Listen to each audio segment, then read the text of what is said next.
kasih Bu Silmi. Apa kabar Bapak-bapak dan Ibu-ibu? Ini unmute dulu. Alhamdulillah. Alhamdulillah, baik Ustaz. Alhamdulillah. Baik. Bocoran kajian kita hari ini seperti yang ditulis di tema poster, kita akan membincangkan tentang Lailatul Qadar dan inspirasi Al-Quran. Jadi kita melihat dua hal ini secara dua arah, ya. Bahwa seperti kita yang ketahui bahwa untuk kita mengetahui kehebatan Lailatul Qadar itu adalah dengan memahami apa yang disebutkan atau diceritakan oleh Al-Quran. Jadi kita mencoba melihat apa inspirasi Al-Quran tentang Lailatul Qadar, ya, atau apa inspirasi Al-Quran tentang malam 1000 bulan. Gitu. Jadi agak puitis belakangnya. Nah, sebaliknya nanti kita lihat untuk mendapatkan Lailatul Qadar, ya, kita diantaranya adalah dengan memperbanyak berinteraksi dengan Al-Quran, yang diantaranya membaca, menghafal, dan sebagainya, termasuk adalah mencoba menggali inspirasi Al-Quran untuk kehidupan kita. Ya, kira-kira gitulah bocorannya. Oke, makasih Umay. Oke, Ibu ya. Kalau gitu kita mulai saja pengajiannya dengan membukakan Bismillahirrahmanirrahim kepada Ustadz. Silakan.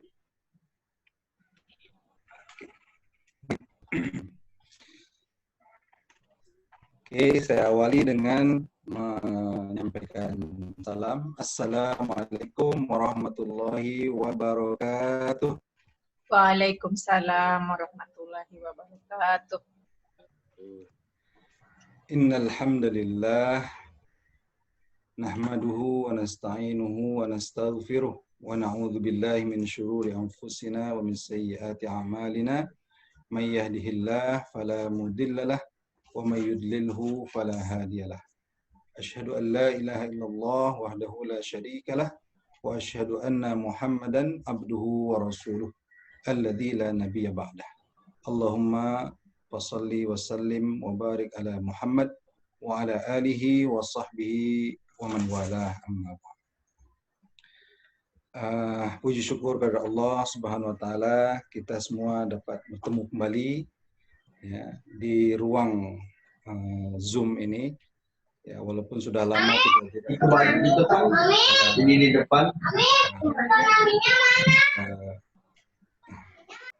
realita, ya, tapi lama-kelamaan kita melihat Zoom ini atau pertemuan digital ini seolah semakin real, semakin seolah-olah kita memang sedang bertemu satu sama lain. Salawat dan salam senantiasa kita sampaikan kepada Nabi Muhammad Sallallahu Alaihi Wasallam. Pertama sekali saya mau kula nuwun dulu kepada yang punya program atau kegiatan, yaitu Ketua PCIA, ya, Ibu Nita. Terima kasih sudah diundang. Dan juga tentu saja sekretarisnya yang sekarang jadi host, Mbak Nurul. Oke. Juga kulunwon sama Pak Ketua PJM, Pak Soni Zuhuda. Ini ada dua Pak Soni nih. Yang mana yang aktif? Oke. Oke, saya mau matiin satu sebentar. Silakan. Oke, siap. Ya. Lanjut. Gak apa-apa, dua-duanya juga gak apa-apa, Pak. Ya, suara saya jelas, Bapak Ibu? Jelas. Ya, jelas ya, alhamdulillah. Jadi kalau saya tanya, jawabannya iya dan tidak saja ya. Kalau iya mengangguk, kalau tidak menggeleng ya. Oke, baik. Nah, juga ya seluruh pimpinan tentu saja yang hadir, PCIM dan ataupun PCIA. Ada beberapa bapak-bapak nih, termasuk Buya atau Kiai kita, Dr. Afriyadi. Masya Allah, selamat datang Dr. Afriyadi. Ya, ada Pak Makin, Pak Hanif, yang katanya kadang-kadang sungkan untuk hadir di acara PCIA. Kalau hadir saja sungkan, apalagi pembicara ya, tentu sungkan banget ini di depan ibu-ibu. Oke. Nah, jadi sebenarnya PCIA sendiri tidak kekurangan narasumber ya. Ada teacher Beta atau Prof Betania. Kemarin juga kita dengar Kak Mia dari Jakarta dengan Ustazah Reni. Kemudian kita dengar juga Umi Eli dengan Cik Guros ya, atau Kak Ros dari Medan. Jadi mungkin nanti juga ada Kak Mimi ya, dan Kak Nita sendiri mungkin nanti jadi narasumber kita. Oke, nah, tapi ya hari ini izinkan saya untuk ikut sharing di forum PCIA ini. Mudah-mudahan ada sedikit manfaat untuk kita bersama. Baik, tentang Lailatul Qadar sebenarnya sudah banyak pembahasan. Ya, bapak-bapak, ibu-ibu tentu sudah banyak membaca ya postingan-postingan atau membaca buku-buku, ya, mendengar ceramah-ceramah di YouTube dan lain sebagainya tentang Lailatul Qadar. Nah, jadi apa yang saya sampaikan sebenarnya ya hanyalah mengulang apa yang pernah bapak-bapak, ibu-ibu baca dan lihat, saksikan dalam ceramah-ceramah. Nah, sebab memang kita manusia ini selalu perlu untuk selalu diingatkan setiap kali, ya. Sebab kita udah tahu, tapi ya kita sering lupa tentang apa yang kita ketahui. Jadi diharapkan dengan kita membahas lagi tentang Lailatul Qadar ini, itu menambah semangat kita gitu, untuk berburu malam Lailatul Qadar. Dan kita sudah masuk di 10 malam terakhir bulan Ramadan. Nah, inilah saatnya kita mengencangkan ikat pinggang, kata Rasulullah SAW, ya, seperti yang digambarkan oleh Sayyidah Aisyah. Rasulullah mengikatkan ikat pinggangnya di 10 terakhir Ramadan. Kenapa? Ya, seperti yang kita tahu, kalau sudah kencangkan ikat pinggang, ya seperti orang sudah pasang tali keledar di sini ya, atau sabuk pengaman, wah itu berarti dia mau ngebut itu. Nah, maka kata Sayyidah Aisyah, Rasulullah ya, bersungguh-sungguh beribadah pada 10 malam terakhir itu dengan cara yang tidak pernah dilakukan di luar itu. Nah, jadi memang nampak perbezaannya. Nah, jadi kita pun ya, ketika kita berada di 10 hari terakhir bulan Ramadan ini, kita mencoba untuk mencontoh Rasulullah SAW dalam hal berusaha mengejar Lailatul Qadar ini. Nah, apa yang bisa memotivasi kita? Ya, pertanyaannya adalah apa yang bisa memotivasi kita agar kita mau untuk ya, meningkatkan ibadah kita, meningkatkan usaha kita dalam untuk mendapatkan Lailatul Qadar. Nah, salah satunya adalah saya ingin sharing, ya, berbagi dengan Bapak Ibu sekalian tentang inspirasi-inspirasi yang yang dapat kita serap dari Al-Quran, khususnya dari surah Al-Qadar itu. Saya akan coba untuk men-share ya. Mbak Nurul ini boleh share ini ya? Boleh, boleh. Boleh. Oke, saya coba ya. Saya coba share dulu ininya.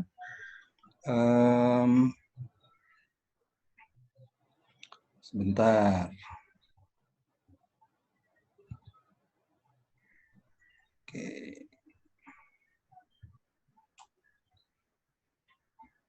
Ini coba ya. Saya coba share video ya. Ya, mungkin ibu-ibu PCIA udah lihat video ini. Nah, mudah-mudahan bisa masuk ya dan tidak mengganggu Zoom kita.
Nggak keluar ya videonya?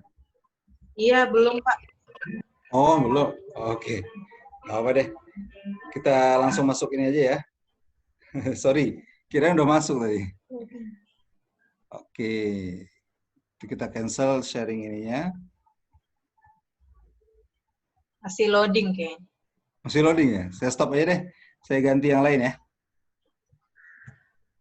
Saya ganti yang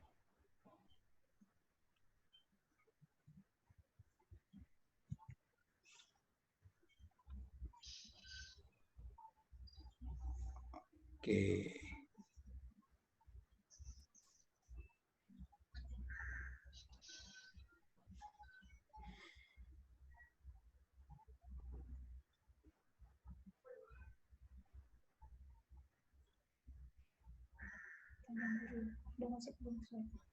Oke, ini kelihatan nggak, Nurul?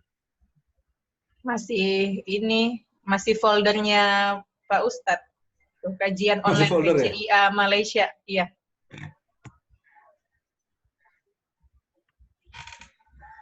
Oke, nggak apa-apa. Sambil menunggu, mudah-mudahan bisa masuk sebentar lagi. Ya, jadi kita mencoba untuk melihat betapa malam Lailatul Qadar itu adalah satu malam yang dijadikan oleh Allah sebagai satu misteri. Tapi dia bernilai sangat tinggi. Dari mana kita tahu bahwa malam itu bernilai sangat tinggi? Dari pilihan kata-kata yang disampaikan oleh Allah SWT sendiri dalam firman-Nya, yaitu dalam surah Al-Qadar itu. Sudah kelihatan ininya? Belum? Belum. Belum ya? Oh, oke deh. Iya, Nanti masih nggak usah sharing lah ya. Kalau dibiarin bisa keluar nggak ya? Oke, baik. Nah, jadi saya akan berbagi, sharing dengan Bapak Ibu semua tentang beberapa poin yang kita bisa tangkap dari firman Allah SWT dalam surah Al-Qadar yang menggambarkan bagaimana Lailatul Qadar itu sendiri adalah sesuatu yang sangat bernilai tinggi. Baik, yang pertama, pemilihan atau penyebutan nama Al-Qadar itu sendiri. Jadi Al-Qadar itu setidaknya mengandungi dua arti, dua makna. Yang pertama, Al-Qadar adalah bermakna asy-syaraf atau kemuliaan. Ya. Dan yang kedua, Al-Qadar juga itu sama, memiliki akar kata yang sama dengan takdir. Nah, dengan satu nama, Allah Subhanahu wa Ta'ala ingin memberikan dua makna sekaligus. Dan kedua makna itu adalah makna yang sangat berarti. Pertama, Al-Qadar itu bermakna mulia, berarti memang malam itu oleh Allah SWT dijadikan sebagai malam yang memiliki kemuliaan.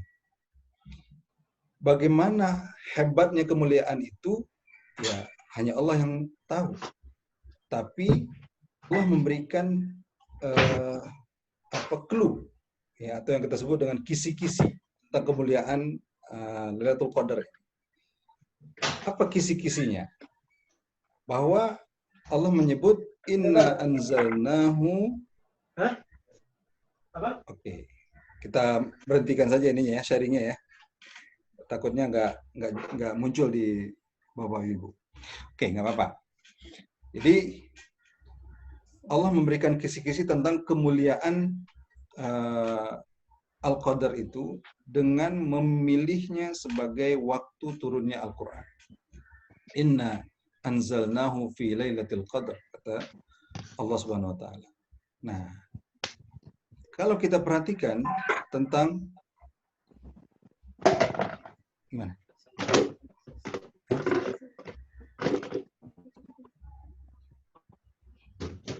Mau share lagi? Share. Apa ibunya? Menurut tadi sharingnya udah keluar belum? Di lemari Excel. Tadi kelihatan foldernya, Pak Ustadz.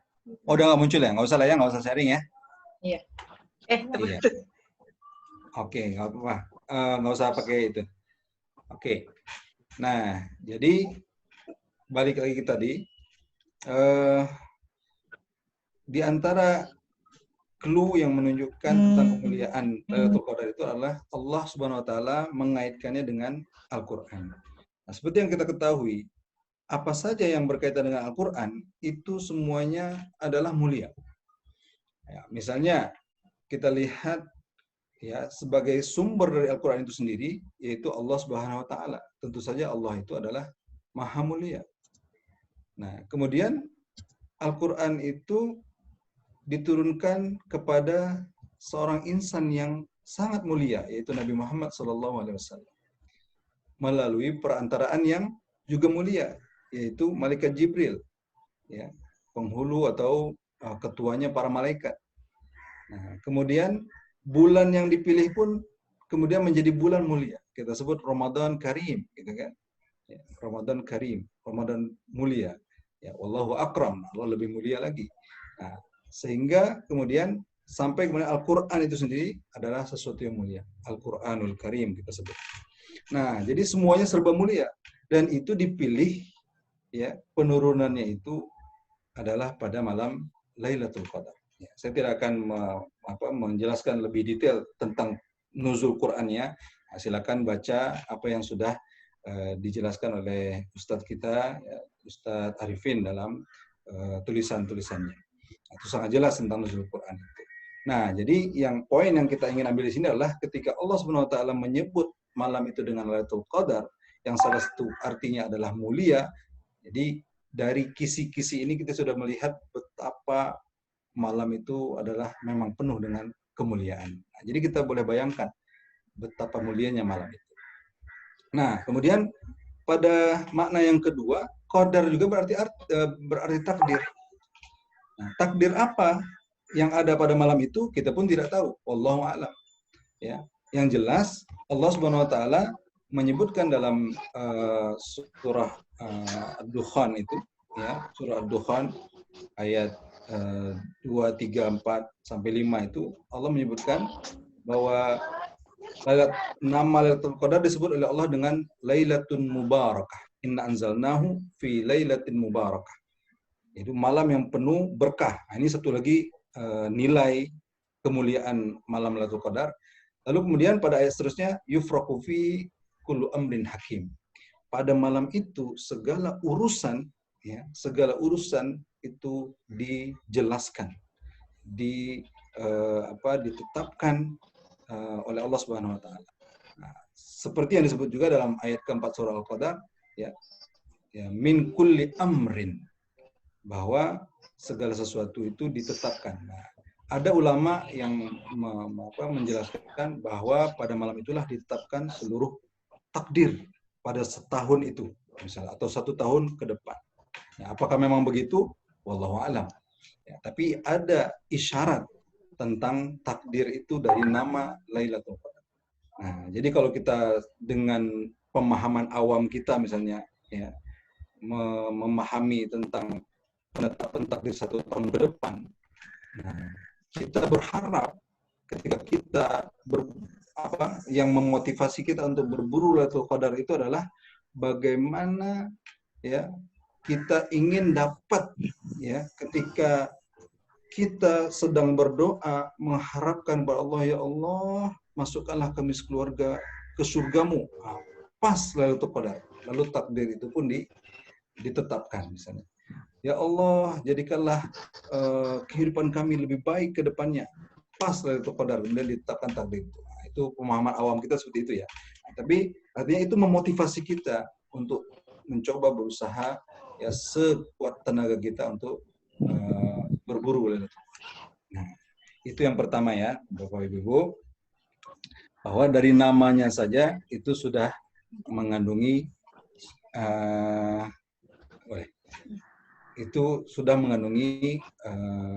dua kehebatan. Ya, malamnya mulia, di dalamnya ada urusan yang mulia. Ya, ada malamnya hebat, di dalamnya ada urusan yang hebat. Oke, itu yang pertama. Yang kedua, kita dapat menangkap inspirasi Al-Quran tentang kehebatan Lailatul Qadar dari cara Allah Subhanahu wa Ta'ala menyebutkan Lailatul Qadar 3 kali berturut-turut. Nah, jadi pertama Allah menyebut sesungguhnya kami menurunkan Al-Quran pada malam Lailatul Qadar. Lalu Allah tanya, tahukah kamu apakah Lailatul Qadar? Wa ma adraka ma Lailatul Qadar. Jadi ini kalau kita ya dalam pembahasan tafsir, kalau sudah ada wa ma adraka ma, ya ada pertanyaan begitu, itu berarti sesuatu yang tengah dibincangkan itu adalah sesuatu yang sangat-sangat penting, sangat-sangat hebat. Nah, itu dalam bahasa Arab disebut tanbih, ingin menarik perhatian kita. Ini kalau dalam mungkin metode pembelajaran misalnya gitu kan, itu atau metode ceramah itu suka digunakan untuk menjadikan suatu pembahasan itu lebih dapat diterima oleh pendengarnya. Misalnya saya beri contoh begini. Ya. Saya ingin menjelaskan ke Bapak-Bapak dan Ibu tentang satu tema ya. Nah, namanya quantum learning misalnya, contohnya quantum learning. Oke, jadi Bapak-Bapak, Ibu, quantum learning adalah saya akan bicara tentang quantum learning, yaitu pembelajaran, ya sistem pembelajaran agar dapat manfaat yang lebih besar dengan cara yang menyenangkan, misalnya begitu. Oke, nah itu pertama. Yang kedua, saya akan menjelaskan begini, Bapak Ibu, saya akan membahas tentang quantum learning. Bapak Ibu tahu nggak apa itu quantum learning? Nah, quantum learning itu adalah pembelajaran, sistem pembelajaran yang akan memberi manfaat dengan cara yang menyenangkan. Nah, misalnya begitu. Oke, kalau saya suruh Bapak Ibu memilih, Bapak Ibu lebih tertarik dengan cara pertama atau cara kedua? Nah, silakan angkat tangannya. Ya. Suaranya jelas, Pak, Bu? Oke, baru mulai jelas. Tadi agak bergetar, Pak Ustadz. Oh gitu ya? Iya. Harus mendekat ya? Halo, tes. Oke, udah. Siap. Tes 1, 2. Tak berapa clear, Ustadz? Tes 1, 2, oke? Udah. Oke. Jelas ya? Oke. Baik. Nah, jadi ketika Allah Subhanahu wa taala menyebutkan wa ma adraka ma Lailatul Qadar, itu akan membangkitkan rasa ingin tahu kita tentang Lailatul Qadar. Nah, jadi itu yang kedua. Yang ketiga, Allah sebut lagi Lailatul Qadri khairum min alfi syahr. Ya, jawaban Allah jawab sendiri pertanyaannya, dan ketika menjawabnya Allah mengulang lagi kata Lailatul Qadar. Dan ini hanya sekali ya dalam seluruh Al-Qur'an, dengan Allah menyebutnya dengan cara seperti ini. Ya, misalnya ada di tempat lain, ya, disebut 3 kali, ya, suatu perkara itu disebut 3 kali, tapi dengan cara yang berbeda. Misalnya Bapak Ibu masih pegang Al-Quran, Ibu khususnya tadi habis tadarus, coba buka surah Al-Qari'ah misalnya. Dalam surah Al-Qari'ah itu Allah menyebut begini, Al-Qari'ah. Ya, mal Qari'ah. Apakah Al-Qari'ah itu? Wa ma adraka mal Qari'ah. Tahukah kamu apakah Al-Qari'ah itu? Nah, jadi 3 kali Al-Qari'ah disebut, tapi semuanya masih dalam konteks pertanyaan. Jawabannya, Allah langsung masuk ke jawaban. Yauma yakunun nasu kal farashil mabsus. Ya. Nah, berbeda dengan Al-Qadar ini. Al-Qadar ini oleh Allah Subhanahu wa taala disebut Lailatul Qadar, ditanya apa itu Lailatul Qadar, jawabannya Allah ulang lagi. Lailatul Qadri khairum min alfi syahr. Jadi seolah-olah Allah tidak mau menggantinya dengan domir, ya, atau dengan kata ganti nama. Atau Allah juga tidak mau men-skip penyebutannya. Allah suka menyebutnya kembali, baru kemudian memberikan definisinya.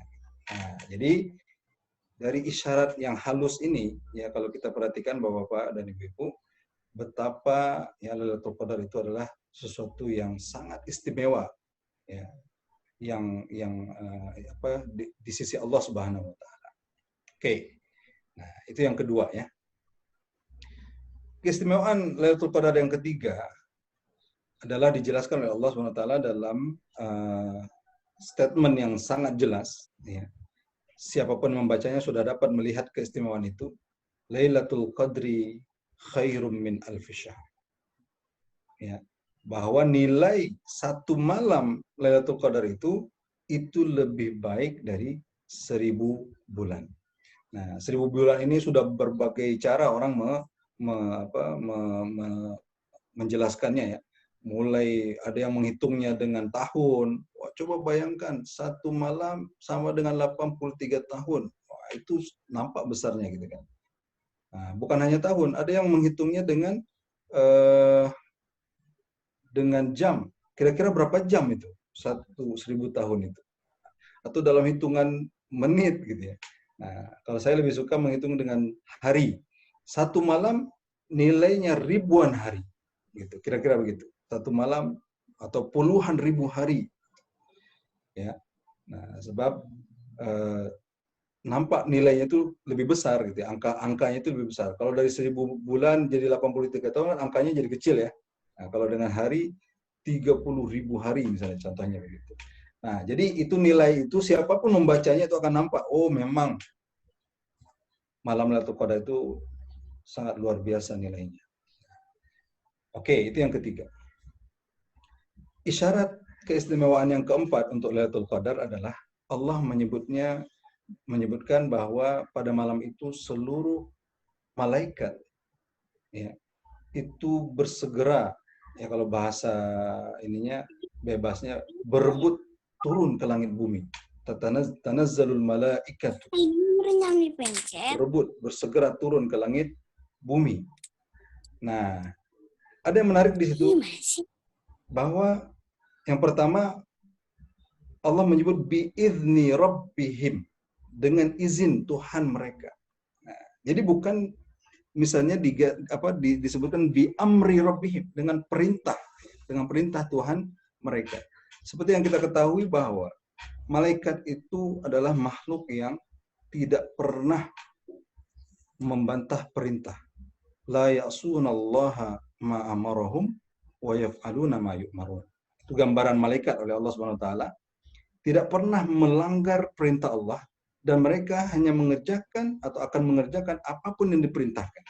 Nah, jadi kalau normalnya ayat itu akan berbunyi bi amri rabbihim, mereka turun karena diperintahkan oleh Tuhan mereka. Nah, yang menarik apa? Ternyata di situ bukan bi amri rabbihim, tapi bi izni rabbihim, dengan izin Tuhan mereka. Artinya apa? Ya, kita boleh memahami, oh kalau dengan izin berarti sebelum itu mereka minta izin loh. Minta perkenan, ya Allah kami mau turun. Ya. Nah, jadi malaikat sendiri pun mau untuk, ya, meraihkan, kalau dalam bahasa sini, meraihkan Lailatul Qadar itu sendiri.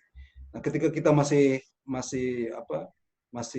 belum menyadari tentang kehebatan Lailatul Qadar itu, masih pikir-pikir, ya, mau buat apa nih 10 malam terakhir ini, mau beribadah seperti apa. Malaikat sudah, ya, sedemikian rupa menghargai Lailatul Qadar itu. Nah, jadi Allah sebut itu dalam surah Al-Qadar itu agar kita bisa merasakan kehebatan Lailatul Qadar ini.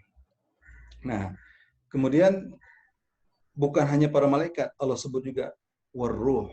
Nah, ruh ini yang menurut penafsiran mayoritas ulama adalah Jibril alaihissalam, malaikat Jibril. Nah, kalau Jibril pun ikut turun, ikut menemani para malaikat, ini memang luar biasa. Ya, karena malaikat Jibril, ya menurut riwayat adalah kalau setelah wahyu terputus, Jibril tidak akan turun lagi ya ke langit dunia, kecuali pada malam Lailatul Qadar. Nah, ini menunjukkan kehebatan, satu lagi kehebatan untuk Lailatul Qadar. Baik, nah, tanpa memperpanjang lagi tentang itu, saya terus masuk ke penghujung ayat dari Al-Qadar. Allah SWT menyebutkan salamun hiya hatta matla'il fajr. Bahwa malam Lailatul Qadar itu, kata Allah, diliputi oleh salam. Nah, jadi kata salam itu kalau kita lihat secara simpel saja dalam kamus-kamus bahasa Arab itu memiliki setidaknya ada 6 arti. Salam adalah keselamatan, itu yang paling jelas ya. Salam, selamat. Salam adalah kesejahteraan. Sering kita diterjemahkan Assalamualaikum itu dengan bagimu kesejahteraan. Salam adalah ketenangan. Masuk juga ketenteraman di situ. Salam adalah kedamaian. Salam adalah keamanan. Ya. Nah, jadi ketika ada nyanyi lagunya Nita Sabian itu, Nita Sabian atau Nisa Sabian? Ya, Dinus Salam, gitu kan, Dinus Salam. Nah, jadi itu menunjukkan agama yang damai, agama yang penuh dengan keamanan. Ya. Nah, jadi ketika Allah meletakkan label salam kepada malam Lailatul Qadar, itu artinya malam itu memang memiliki satu keistimewaan yang luar biasa, satu hadiah ya, atau satu surprise, ya saya menyebut surprise, ya sesuatu yang disembunyikan oleh Allah SWT, tapi yang disembunyikan itu memiliki keistimewaan yang luar biasa. Nah, Allah sendiri, ya Allah SWT sendiri memiliki nama As-Salam, ya, As-Salam. Sehingga ketika ya mungkin kita pernah mendengar riwayat bahwa Sayyidatina Khadijah itu mendapat salam dari Allah SWT melalui Rasulullah SAW. Apa jawaban? Ya, apa kira-kira jawaban Sayyidatina Khadijah ketika Rasulullah SAW menyampaikan salam salam daripada Allah kepada beliau? Nah, jawabannya itulah yang kita selalu baca sehabis sholat kita. Ya, Allahumma antas salam wa minkas salam tabarakta ya dzal jalali wal ikram. Nah, jadi kata salam itu sendiri ketika Allah SWT menyebutkan bahwa malam itu penuh diliputi dengan salam, itu saja sebenarnya sudah cukup untuk membangkitkan semangat kita, motivasi pada diri kita untuk mengejar ya memburu Lailatul Qadar. Nah, itulah berapa tadi ya? 5 apa 6 gitu ya. 6 perkara yang kita ambil inspirasinya dari surah Al-Qadar tentang keistimewaan Lailatul Qadar itu. Nah, jadi kalau sudah mendengar itu dan juga mungkin Bapak, Ibu-ibu juga pernah mendengar yang lebih hebat lagi keterangan tentang Lailatul Qadar itu, masa sih ya pertanyaan untuk diri kita, masa sih kita masih belum tergerak untuk berburu Lailatul Qadar? Nah, tapi yang menjadi pertanyaan ya mungkin dalam benak kita kemudian kapan ya sebenarnya Lailatul Qadar itu, ya kan? Nah, jadi itulah menariknya Allah menjadikannya rahasia. Ya, Allah menjadikan Lailatul Qadar ini rahasia, malam yang rahasia. Kalau sudah diberitahu, jadi nggak seru lagi. Gitu. Nah, tapi Rasulullah kan memberi kisi-kisi saja ya, memberi kisi-kisi. Nah, dia ada di 10 malam terakhir, ada di malam ganjil. Lalu tanda alamnya disebutkan tenang, ya malam itu terasa tenang dan sejuk. Pagi harinya matahari, pagi hari setelahnya ya, matahari itu tidak menyilaukan. Ini masalahnya tandanya itu pagi harinya. Jadi kalau kita cek pagi hari udah terlambat, ya nggak dapat dong gitu ya. Nah, tapi poinnya adalah itu hanya kisi-kisi. Yang namanya kisi-kisi ya itu tidak memberikan jawaban yang sepenuhnya. Nah, jadi saya sendiri lebih suka Allah ya kita melihatnya sebagai sesuatu yang tetap kekal sebagai rahasia.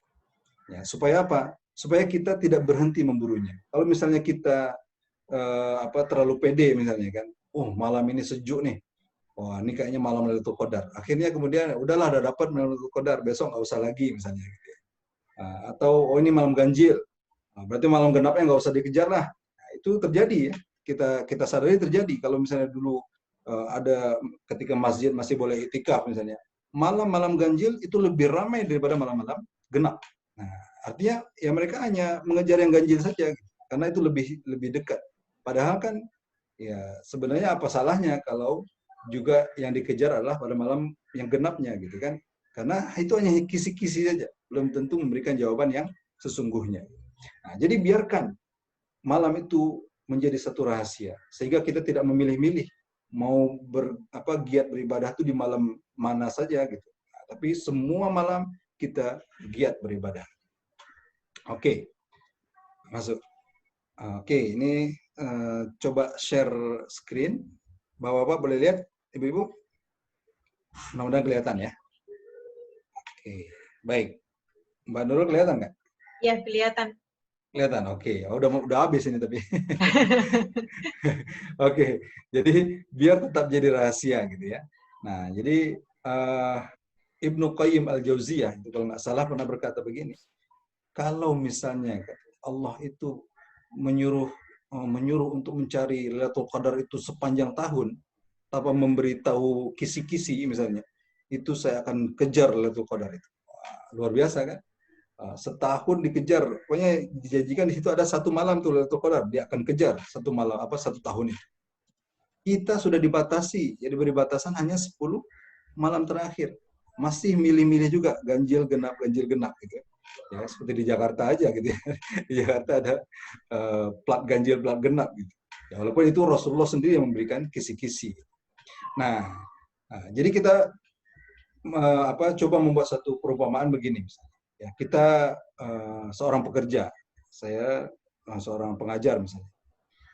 Lalu tempat saya mengajar memberitahu begini, bos saya memberitahu begini, oke, ini 10 malam ke depan semua harus lembur ya, gitu. Nanti digaji 100 ringgit satu malam. Ini lemburnya itu dari maghrib sampai ke subuh. Nah, tapi nanti saya akan kasih surprise. Satu malam dari 10 itu saya akan kasih 3 juta, misalnya contoh. 3 juta ringgit ya, bukan 3 juta rupiah kan. Yang biasanya 100 ringgit, nanti satu malam, tapi nggak tahu yang mana satu. Gitu. Nah, kira-kira kalau ada penawaran begitu, kita masih milih-milih nggak? Oh, saya mau yang kayaknya nih, kita mikir-mikir nggak? Kayaknya nih, malam yang ketiga nih yang ada 3 jutanya. Atau malam yang ketujuh nih, ya yang ada 3 jutanya. Kira-kira kita akan begitu atau wah memang kita akan ambil semua malam itu, kalau boleh tiap malam kita akan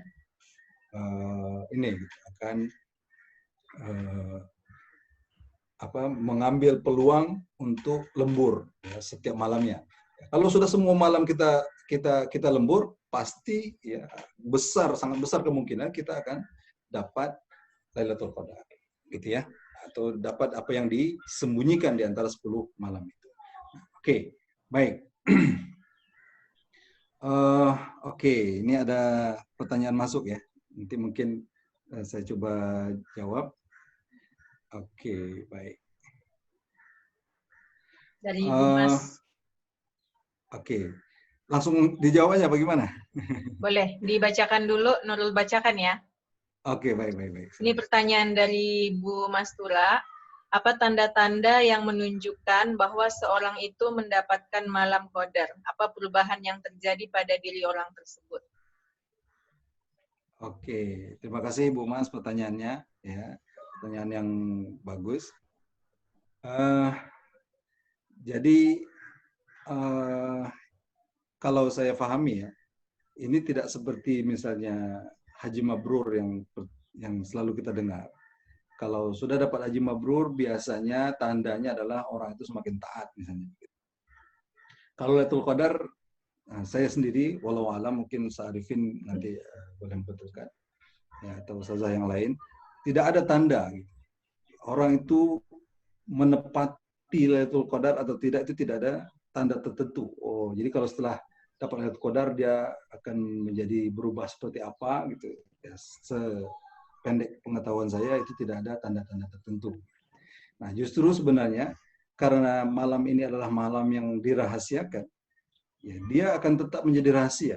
Ya, seperti kita pahami, dia itu adalah surprise. Nanti kita akan dapat surprise-nya itu di akhirat. Oh iya, udah berapa kali Ramadan ya kita dapat Lailatul Qadar. Wallahu a'lam. Ya, itu pertama ya, pertanyaan yang pertama. Sambung pertanyaan lagi atau lanjut dulu? Langsung sambung, oke.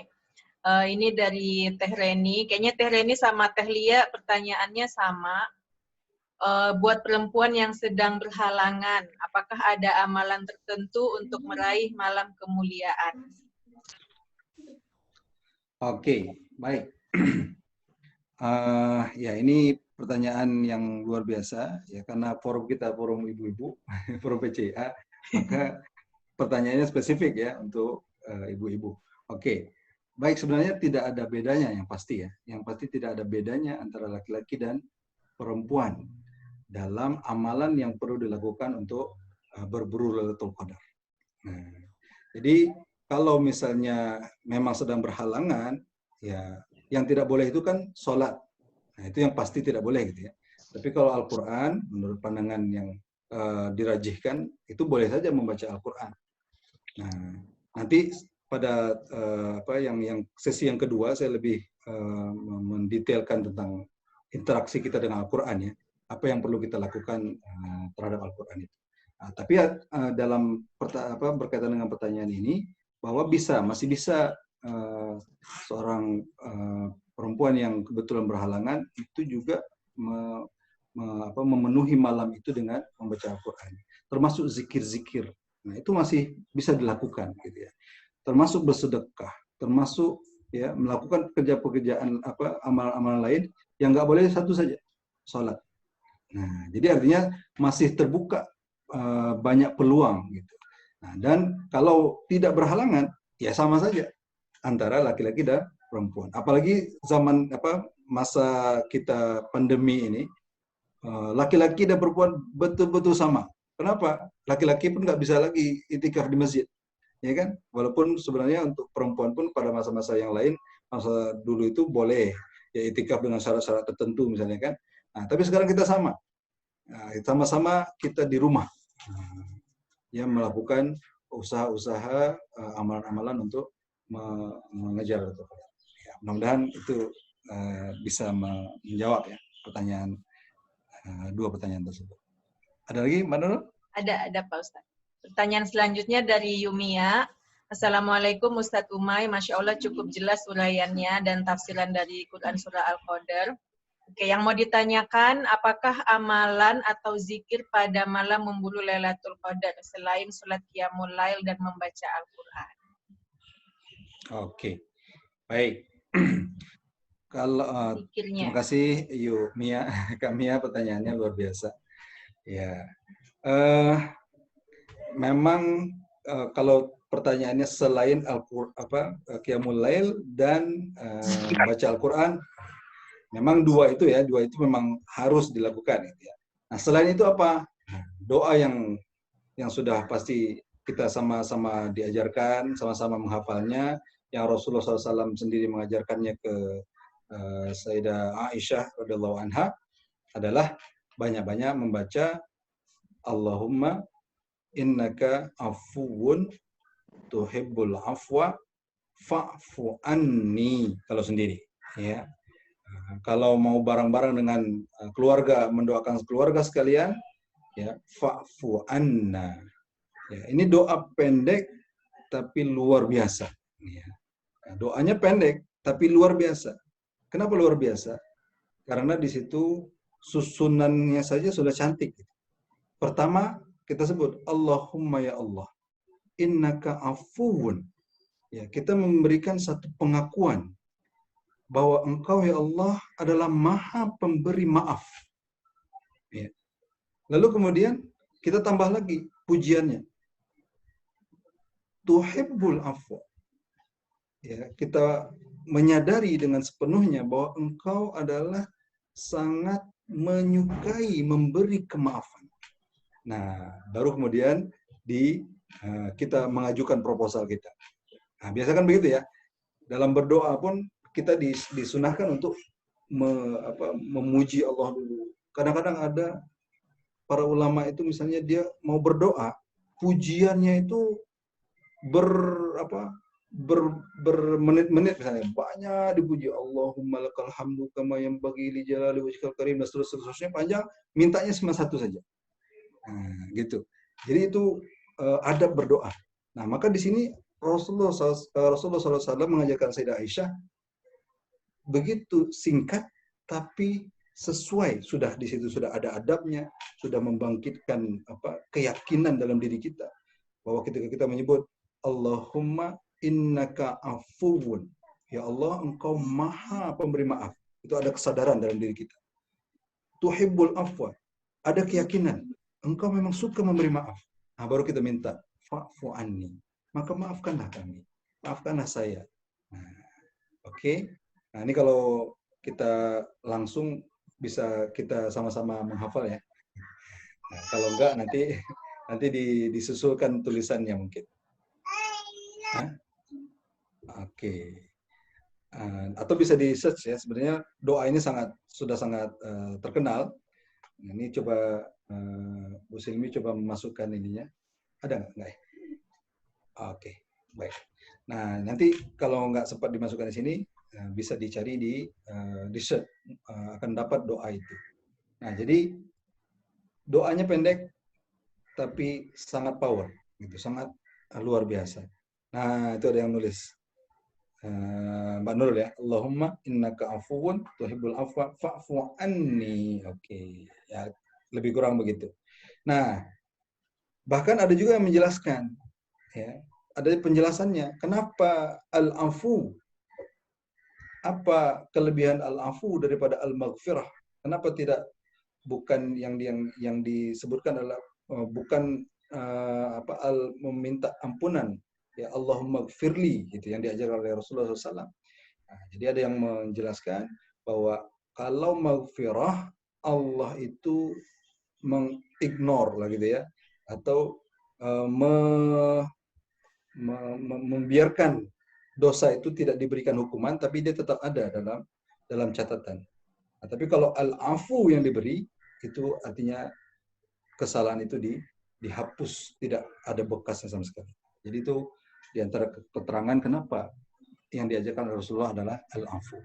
Nah, kan doanya pendek tuh. Kita nyebutnya paling gak cukup 1 menit. Allahumma innaka afuwun tuhibbul afwa fa'fu anni. Allahumma innaka afuwun tuhibbul afwa fa'fu anni. Nah, pendek ya.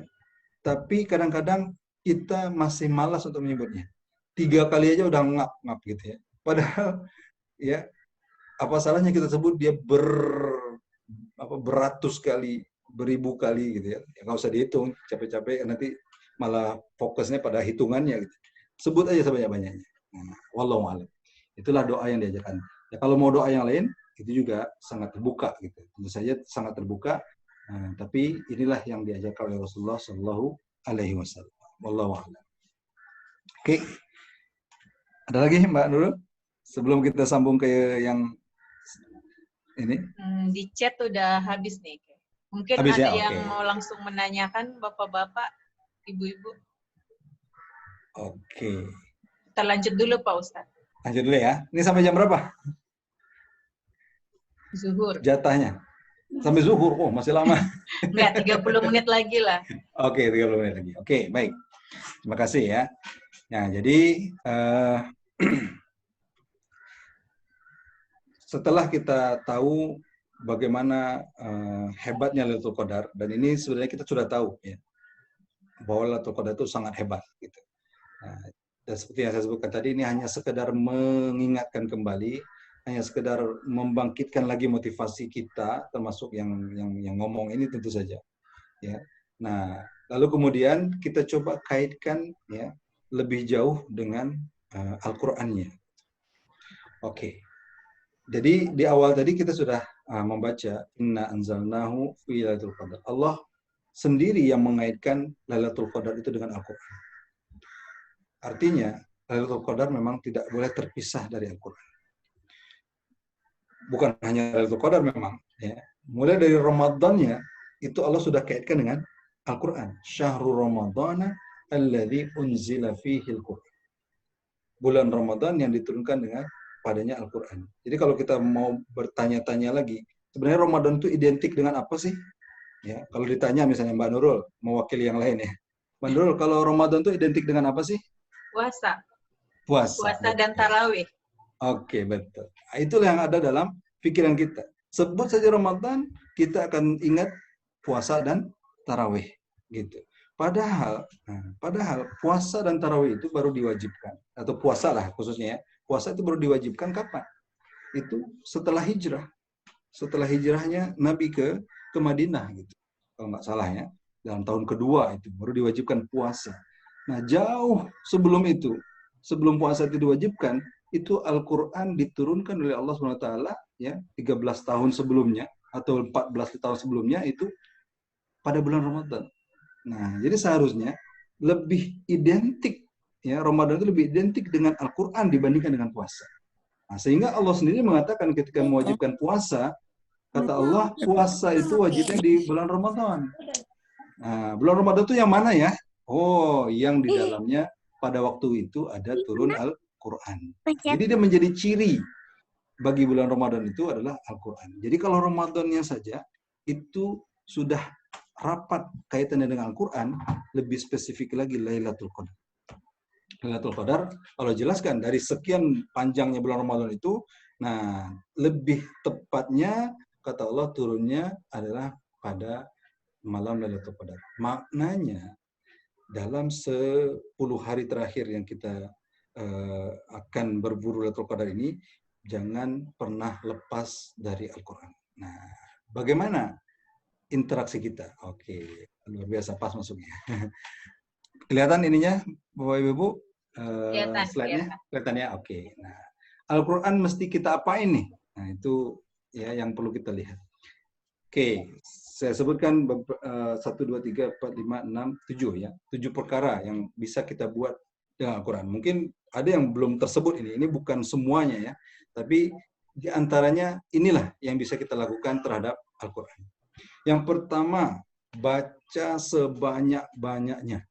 Nah, jadi sebelum kita mau berbuat yang lain, kita harus mau meluangkan waktu untuk membaca Al-Quran sebanyak-banyaknya. Ya, kita baca ya dari awal sampai akhir kalau bisa, khatam. Nah, ini karena kita temanya Lailatul Qadar. Jadi Lailah itu kan malam ya. Artinya kita lebih fokuskan bacanya itu waktu malam. Bukan yang nggak boleh baca waktu siang. Ya, tapi kita lebih set atau waktu kita itu baca Qur'annya pindahkan ke malam.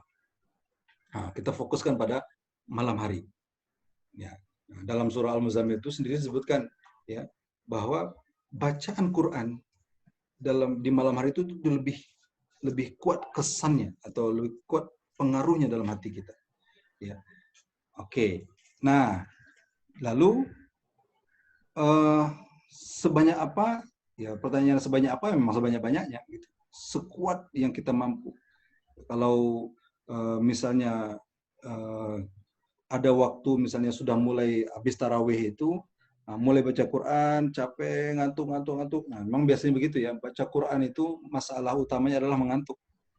Baru mulai auzubillahi minasyaitonirrajim. Padahal kita sudah minta perlindungan dari syaitan ya, tapi mengantuk itu datang juga gitu. Nah, tapi coba lawan. Baca terus, baca sampai nggak bisa ketahan ngantuknya, ketiduran sambil megang Quran. Lalu kemudian terbangun, masih megang Quran, baca lagi. Nah, kalau bisa begitu, itu luar biasa. Ya, saya pun belum tentu bisa. Nah, Artinya baca sebanyak mungkin Al-Quran itu pada malam-malam terakhir ini. Kalau misalnya susah nih mau ngantuk, nggak bisa juga membaca, ada juga bisa diselingi dengan mendengar. Yang mendengar MP3-nya,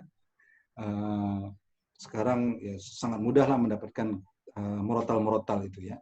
Nah, sebab Nabi sendiri pun, ya, Nabi SAW sendiri pun, selain banyak membaca, juga Nabi suka mendengarkan sahabat, bacaan Quran sahabat. Ya.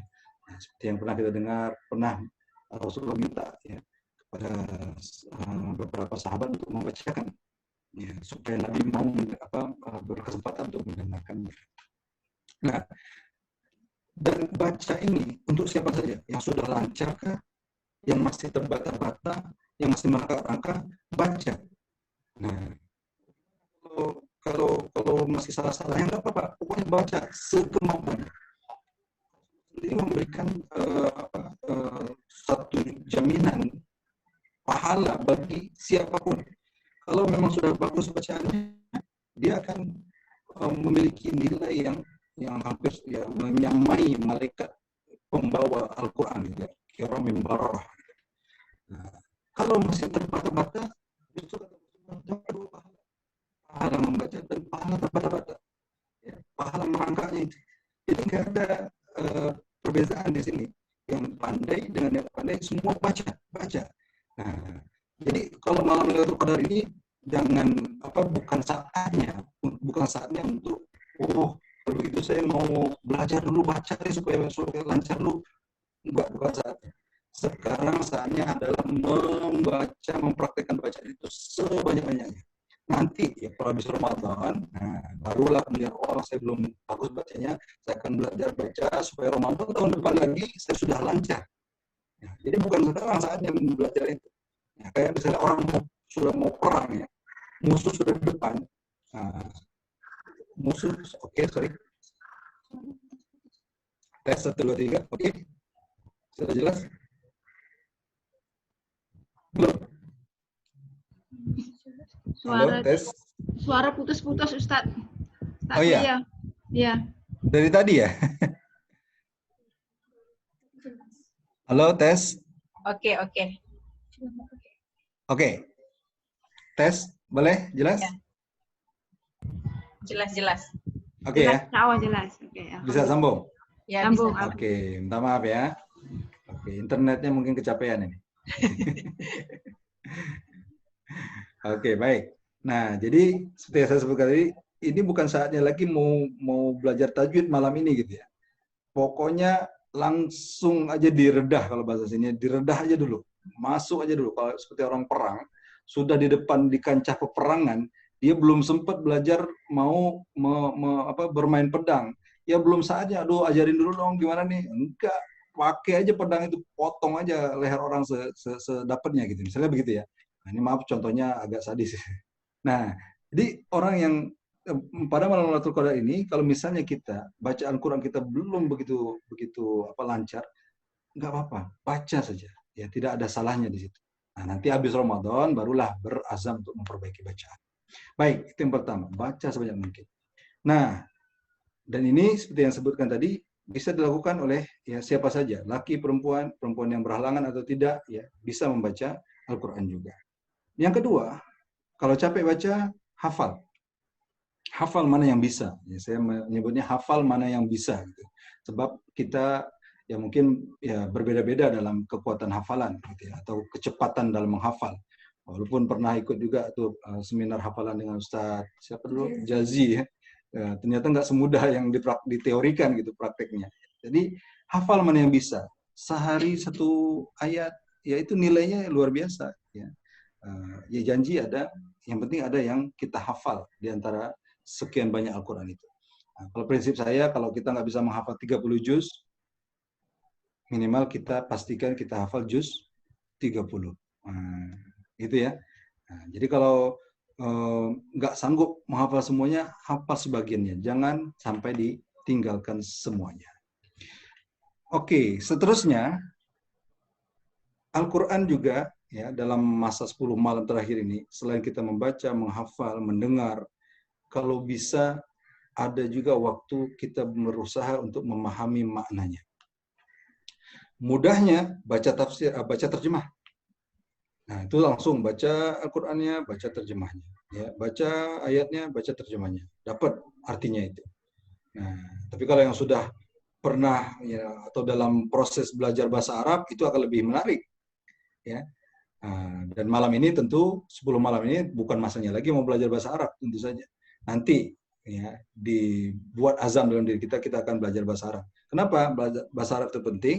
Sebab dengan bahasa Arab lah kita bisa merasakan nikmatnya membaca Al-Quran. Yang nggak usah nengok kanan, nengok kiri. Kenapa nengok kanan kiri? Ini ayatnya di sini, artinya di sini, kanan kiri. Dengan bahasa Arab, tanpa tengok kanan kiri, kita langsung dapat maknanya. Seperti Bapak Ibu mungkin menguasai bahasa Inggris, lihat film, nggak usah capek-capek ngelihat teks di bawah itu, arti yang di bawah itu, udah langsung menikmati aja gitu filmnya. Nah, seperti itu juga kalau kita menguasai bahasa Al-Quran, ya kita dengar aja tilawah murattalnya itu langsung zep masuk dalam hati kita. Ya, beda kalau nggak paham, kita lihat dulu apa ya artinya ini ya. Kok imam tuh sampai menangis gitu, ya kan? Nah, jadi pasang azam dalam diri kita, kita harus mau belajar bahasa Arab atau bahasa Al-Quran. Nah, kemudian ada waktu lagi, dan waktu kita memang banyak sebenarnya. Ya, selain membaca terjemah, coba baca tafsir. Banyak tafsir berbahasa Indonesia, tafsir Al-Misbah, ya, tafsir terjemahan Ibnu Katsirnya, tafsir pokoknya banyak deh tafsir yang sudah diterjemahkan, tinggal pilih saja. Ya. Nah, kemudian yang tidak kalah pentingnya adalah yang ke berapa nih? 1, 2, 3, 4, 5. Yang kelima, renungkan pesannya. Allah Subhanahu wa taala itu mau kita bagaimana sih dari ayat ini? Ya. Nah, jadi ini yang disebut dalam bahasa Al-Qur'an dengan tadabbur. Afala yatadabbarunal Qur'an am ala qulubin aqfaluha. Ya. Jadi Allah memberikan satu pertanyaan retorik.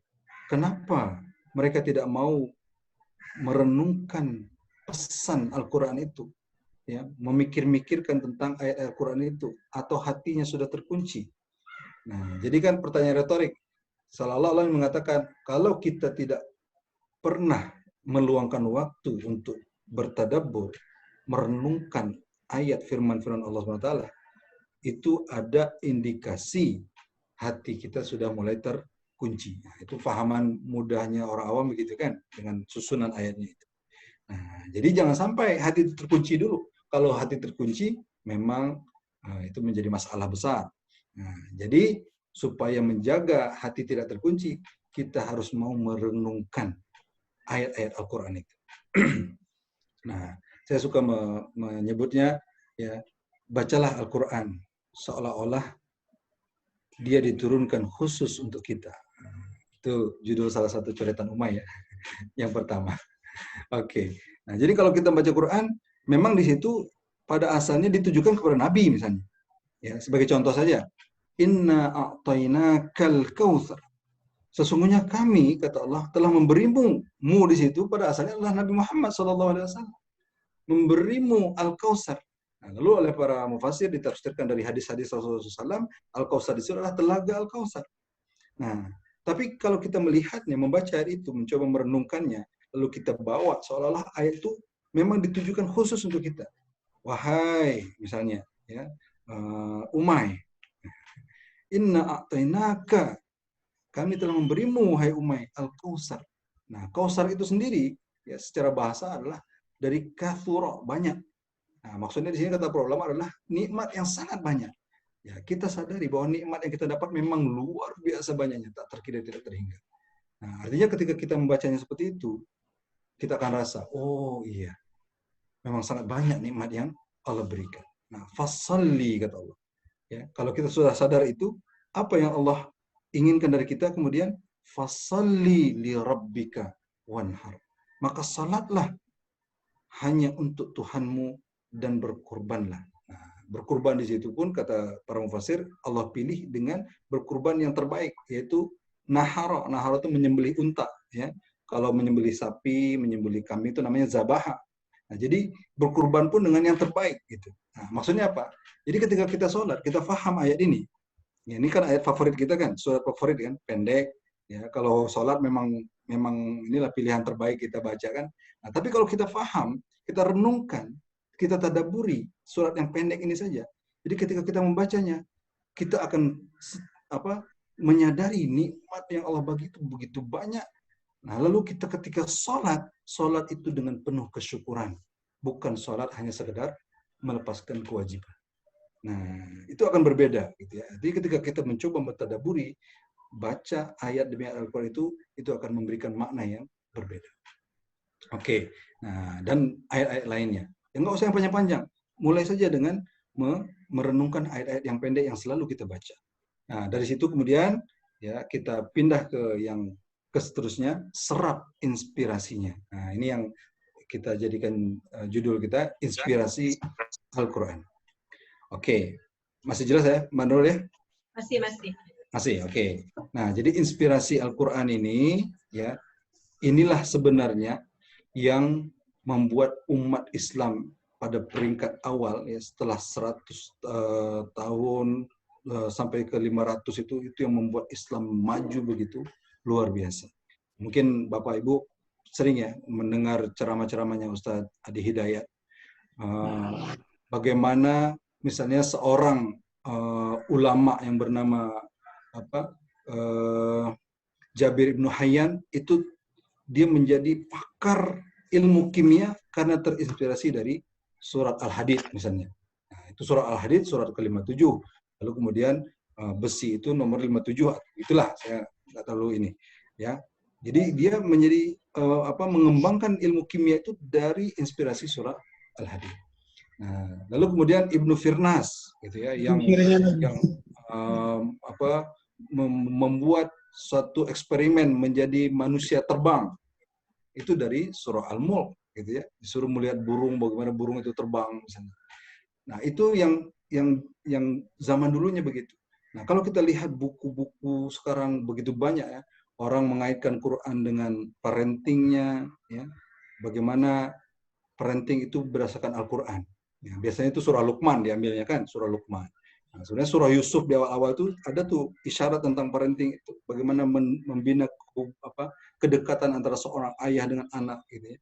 Kan kita baca tuh bagaimana Nabi Yusuf bertanya kepada ayahnya, menceritakan mimpinya dengan bahasa yang penuh penghormatan.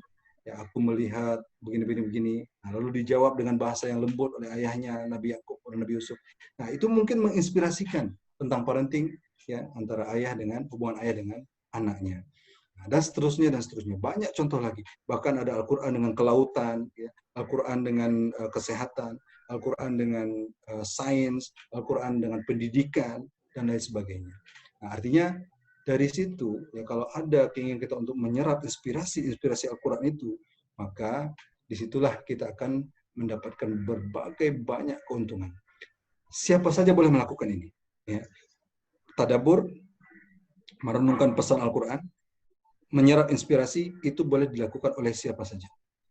Yang penting kita paham artinya. Ya. Kalau belum bisa paham bahasa Arab, melalui terjemahannya. Nah, minimalnya ya kita bisa tahu apa sebenarnya yang Allah inginkan dari kita.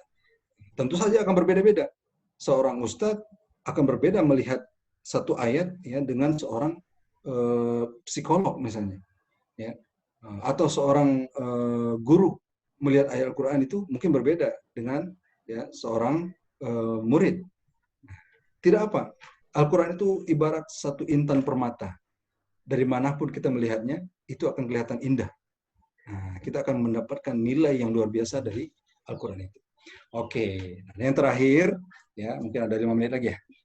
Nah, kita harus kalau bisa sampai kepada usaha untuk menerapkan, mengamalkan apa yang kita baca dan kita pahami.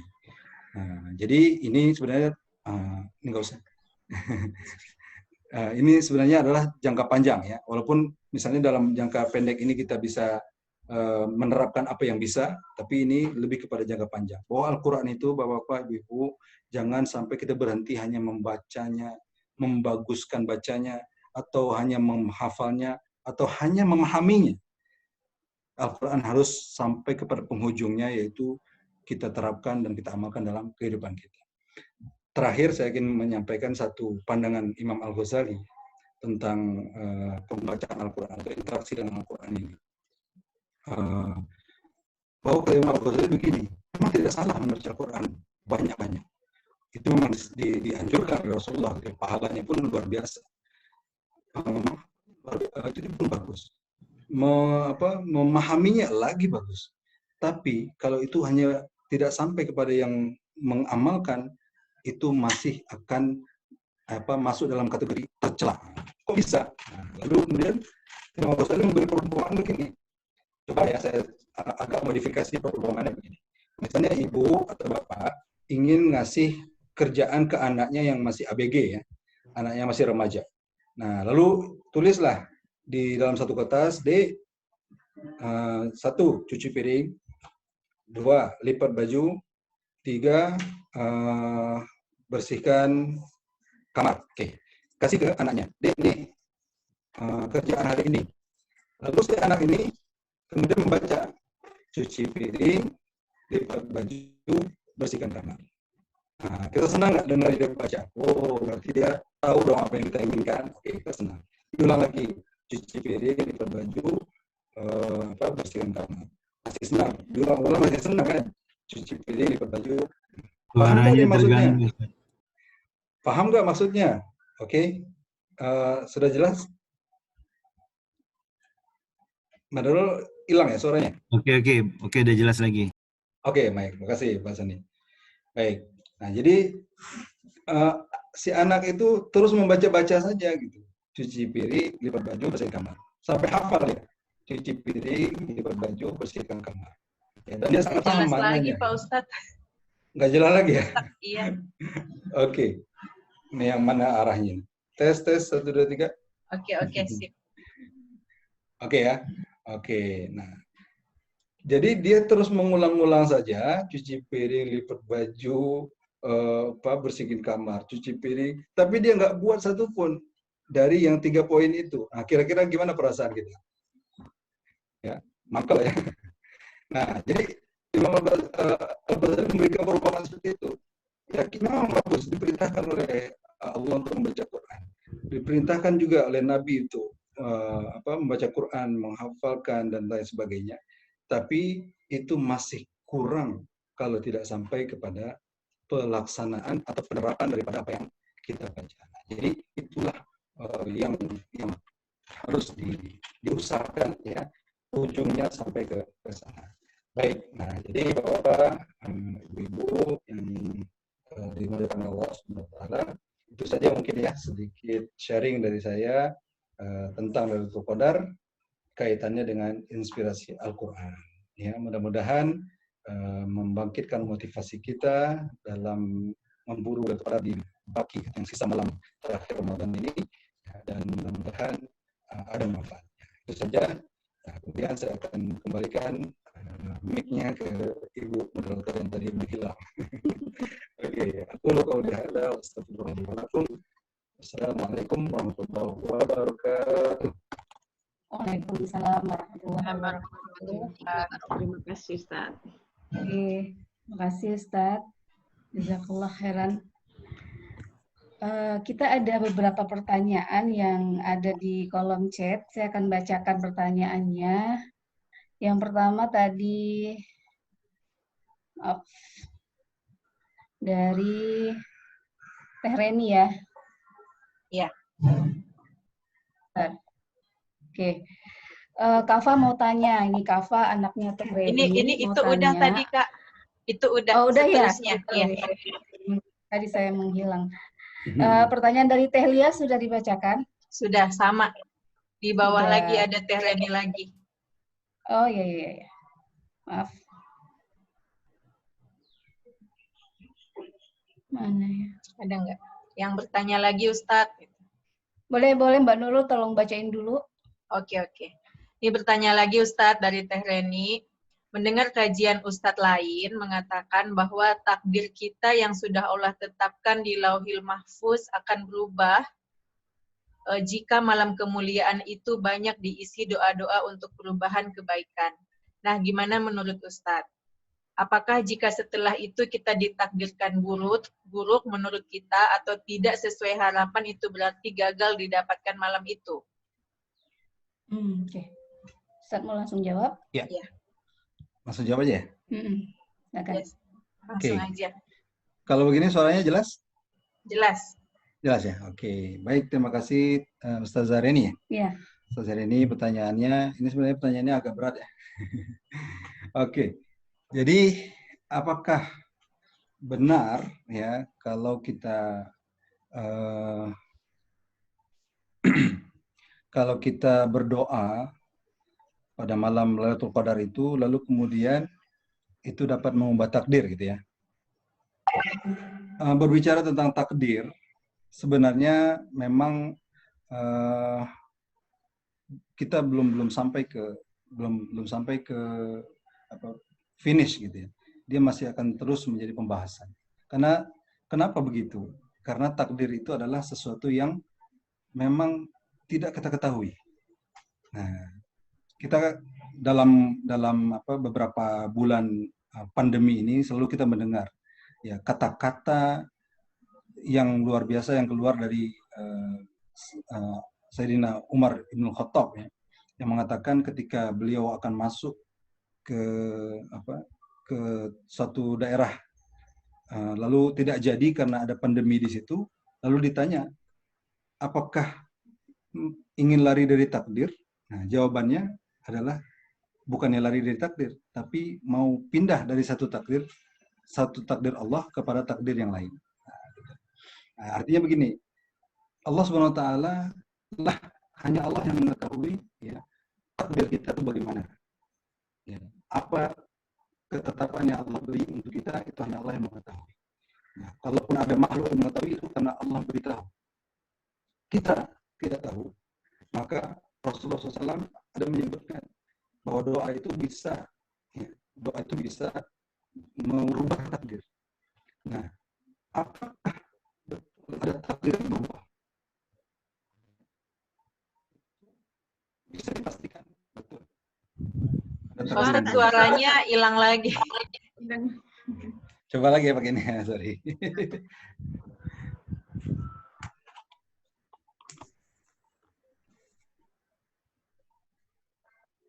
Tes 1, 2. Oke. Oke, Mandora. Oke. Oke ya. Oke, baik. Baik, saya ulang dari mana tadi? Oke, apakah betul takdir itu boleh berubah? Ya, itu jawabannya betul. Takdir itu berubah. Tapi, sebelum saya lanjutkan, saya ingin mendasarkan kenapa saya katakan betul takdir itu boleh berubah. Bahwa dalam surat Ar-Ra'd, ya Ar-Ra'd, ya kalau bapak-bapak ibu-ibu nanti lihat Al-Quran atau yang masih megang Quran bisa lihat, ya dalam surah Ar-Ra'd, surah yang berapa ini? Ke-13. Ayat 39. Ya. Ar-Ra'd surah 13 ayat 39. Di situ Allah Subhanahu wa taala berfirman begini. Yamhullahu ma yasha'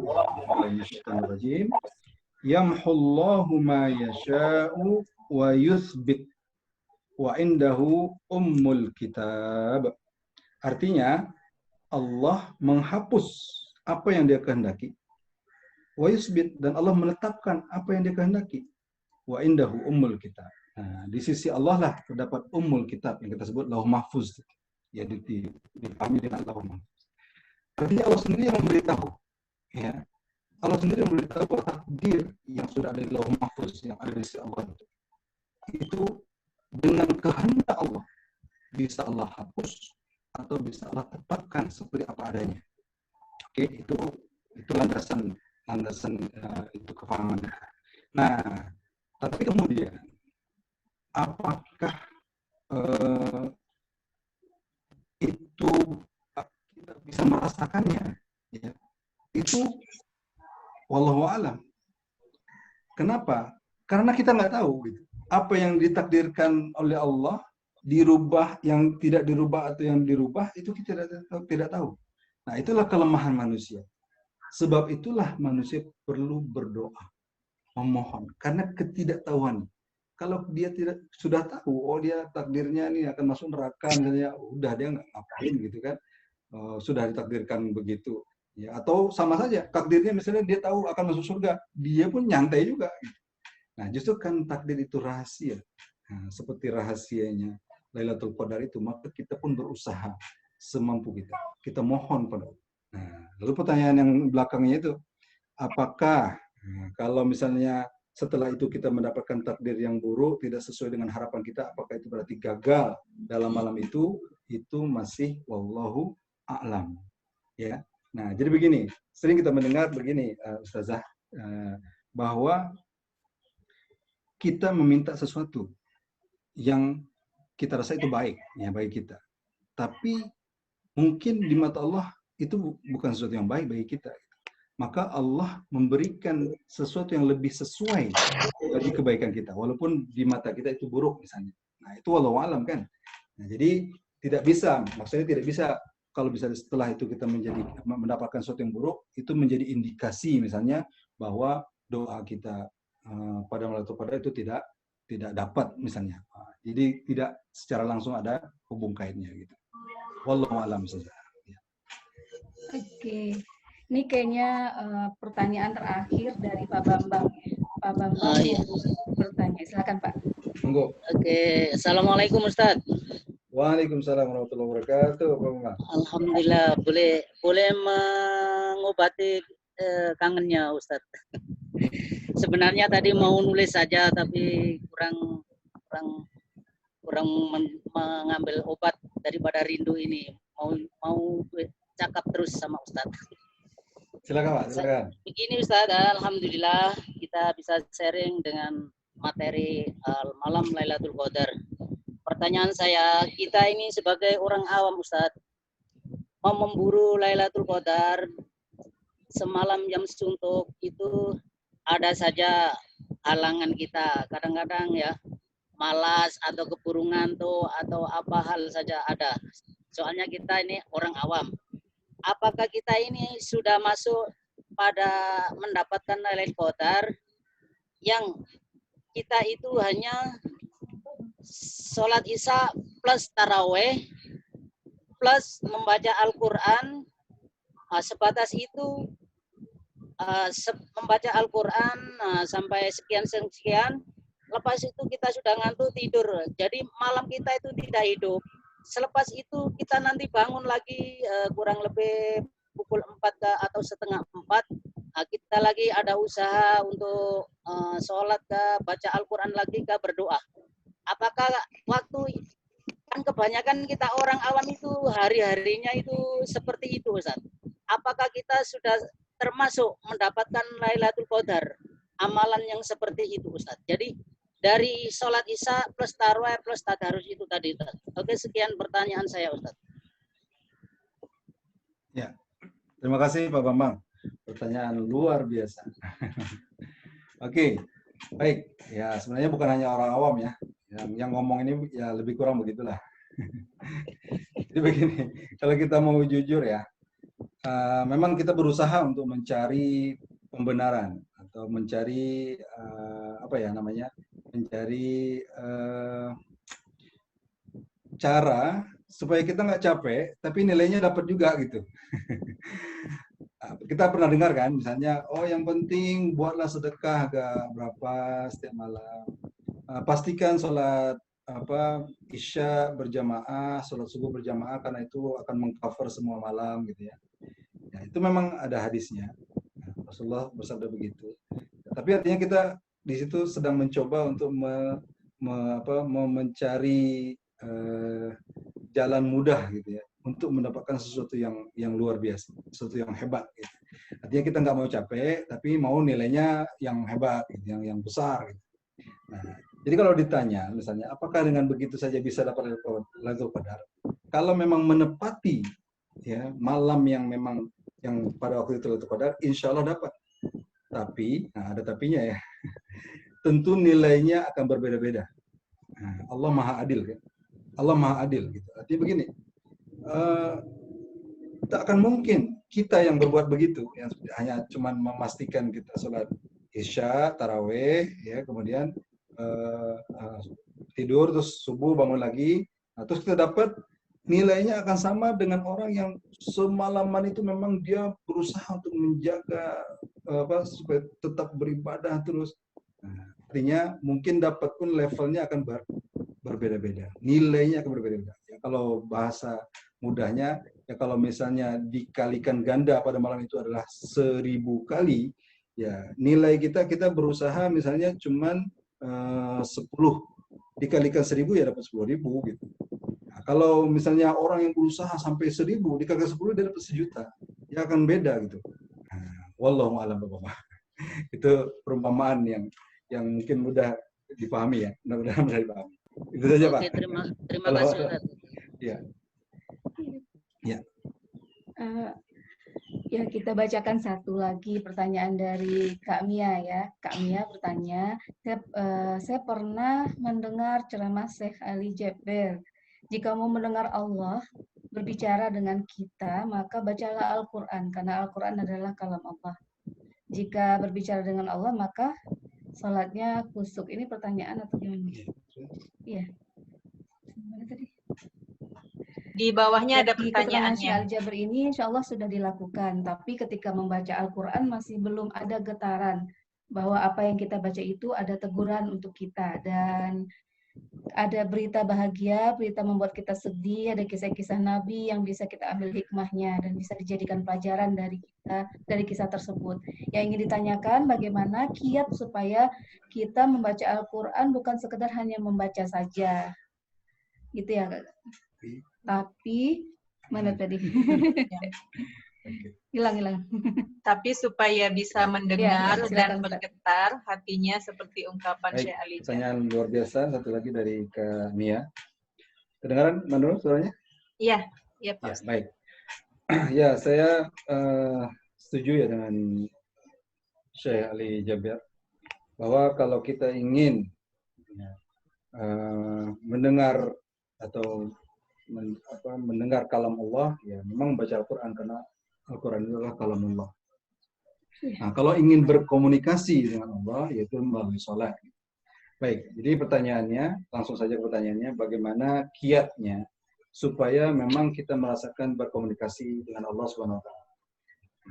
Oke, jadi memang kita perlu bina keyakinan dalam diri kita seperti yang disebutkan tadi. Anggaplah bahwa Al-Quran itu adalah message khusus untuk kita. Ya, seperti ini bukan message group gitu ya. Kalau kita ada WA group, kalau masuk postingan di grup kan kita pikir ini untuk siapa saja gitu. Kita nggak terbebani untuk menjawabnya gitu ya. Tapi kalau misalnya itu adalah PM, kan PM gitu, personal message gitu. Itu akan lain ya. Oh, ini memang ditujukan ke kita gitu. Nah, anggaplah Al-Quran adalah PM Allah kepada kita. Jangan anggap itu seperti postingan atau message di WA group saja gitu. Itu satu. Artinya seolah-olah Quran itu untuk kita. Memang semuanya itu yang ditujukan, engkaunya di situ adalah kita. Itu yang pertama. Dan yang kedua, kita memang perlu menguatkan kefahamannya. Ya. Kalau kita baca artinya satu kali belum paham, baca kedua kali. Belum paham juga, baca 3 kali. Belum paham juga, coba tanya. Coba tanya kepada siapa yang bisa kita tanya, ustadz kita, ya, suami, atau siapa yang kira-kira lebih mengetahui maksud ayat ini bagaimana sih. Gitu. Nah, sampai kemudian kita dapat kefahaman yang baik. Nah, maka ketika kita membaca itu kefahaman itu yang muncul. Gitu. Nah, jadi jangan bosan-bosan untuk berusaha memahami Al-Quran. Gitu. Jangan merasa cukup hanya dengan 2-3 kali membaca terjemah. Kalau bisa 10-15 kali baca sampai kita dapat kefahaman. Nah, sehingga ketika kita membaca Al-Qur'annya dengan sendirinya akan muncul kefahaman yang sudah melekat dalam diri kita itu. Nah, disitulah kita akan merasakan, oh ternyata gitu ya, Al-Quran itu ingin memberitahu kita begini. Nah, kadang-kadang ya tajwid itu sangat membantu kepada pemahaman. Ya, saya dalam coretan tentang azalzalah itu misalnya contohnya. Ketika kita membaca surat Iza Zulzilatil Ardu Zilzalaha, kalau kita baca dengan makhraj yang betul, sifat huruf za yang betul, itu akan kita rasa getaran gitu. idza zulzilatil ardu zilzal, gitu ya. Jadi pemilihan kata dalam Al-Quran itu sendiri ya tanpa disadari itu memberikan kesan terhadap makna. Bahwa itu, oh Allah sedang menceritakan tentang suatu peristiwa yang menggetarkan jiwa kita, yaitu gempa, gitu kan. Disambung lagi dengan gambaran seterusnya.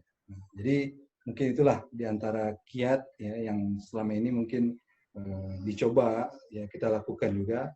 Mudah-mudahan terus dilatih dimunculkan perasaan-perasaan itu. Nah, mudah-mudahan lambat laun akan semakin terasa bahwa Allah memang sedang berkomunikasi dengan kita. Wallahu a'lam. Ustadz Zulfan, Masya Allah. Di Instagram ada kisah para mu'alaf USA dan Eropa yang di-sharing cara mereka hafal Quran. Mungkin bagus untuk diambil faedahnya. Nah, ini harus Ustadz Zulfan yang bikin kajian khusus. Saya belum nonton, Ustadz. Minta maaf. Oke, Ustadz boleh sharing mungkin di sini? Boleh? Oke. Khusus. Nanti ya, khusus ya, diundang Ustadz Zulfan untuk sharing cara menghafal yang dilakukan di sana. Wallahualam. Oke. Dikembalikan ke moderator. Oke. Terima kasih Ustadz. Rasanya waktu juga sudah cukup ya. Kita cukupkan pertanyaan. Kalau misalnya ada yang belum terbaca di kolom chatting, insya Allah nanti kita bisa ini di WhatsApp grup. Oke, Bapak-Bapak, Ibu-Ibu, terima kasih. Ustadz, terima kasih Ustadz. Atas perhatian.